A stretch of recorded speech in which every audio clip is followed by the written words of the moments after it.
ഇഞ്ചോടിഞ്ച് പോരാട്ടത്തിനൊടുവിൽ ബാലരാമപുരം ഗ്രാമപഞ്ചായത്ത് വീണ്ടും LDFിന് സ്വന്തം. വീറും വാശിയുമേറിയ പോരാട്ടത്തിനൊടുവിൽ ബാലരാമപുരം ഗ്രാമപഞ്ചായത്ത് ഇനി LDF ഭരിക്കും. 9 സീറ്റ് LDFിനും 8 സീറ്റ് UDFിനും 4 സീറ്റ് BJP 1 സീറ്റ് SPP എന്ന കണക്കിലാണ് നിലവിലെ വിജയം. 22 വാർഡുകളാണ് ബാലരാമപുരം ഗ്രാമപഞ്ചായത്തിലുള്ളത്.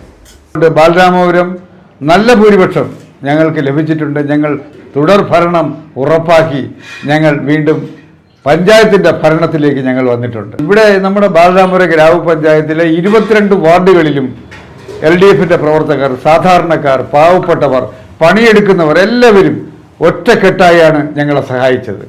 ആ സഹായിച്ച എല്ലാവരെയും ഞങ്ങൾ LDFിൻ്റെ പ്രവർത്തകർക്ക് വേണ്ടി, കമ്മിറ്റിക്ക് വേണ്ടി നന്ദി പറയുകയാണ് ഈ അവസരത്തിൽ. ഇഞ്ചോടിഞ്ച് പോരാട്ടത്തിനൊടുവിലാണ് ഈ വിജയം ഇവർക്ക് സുനിശ്ചിതമായത്. വരും ദിവസങ്ങളിൽ പഞ്ചായത്തിൻ്റെ ഭരണം കൂടുതൽ സ്വീകാര്യത നേടുമെന്നാണ് ഓരോ പ്രവർത്തകരും അഭിപ്രായപ്പെടുന്നത്. വീറും വാശിയുമേറിയ പോരാട്ടത്തിനൊടുവിൽ ബാലരാമപുരം ഗ്രാമപഞ്ചായത്ത് ഇനി LDF ഭരിക്കും.